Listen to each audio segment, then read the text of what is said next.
Hyvää päivää.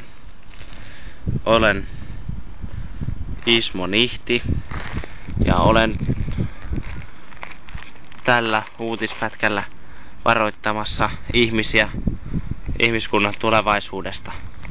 Tätä on nykypäivän luonnon suojelu. Tämä radioaktiivinen järvi, jota ei olla puhdistettu yli 150 vuoteen, hohkaa radioaktiivisuutta. Tässä oli ennen lapsia leikkimässä iloisena rannalla.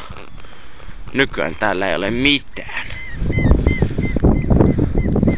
Linnutkaan eivät pysty juomaan tästä järvestä, sillä tämä on myrkkyä. Tämä on pelkkää myrkkyä.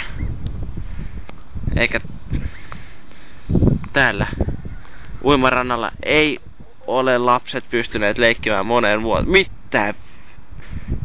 Jaha. Tämä on paskainen järvi.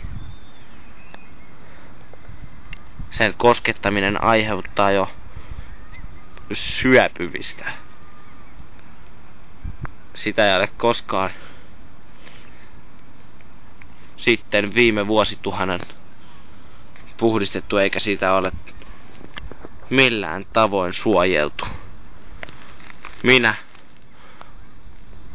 olen luonnonsuojelija Ismo Nihti ja haluan varoittaa teitä ihmiset. Tässä on tulevaisuus. This is future.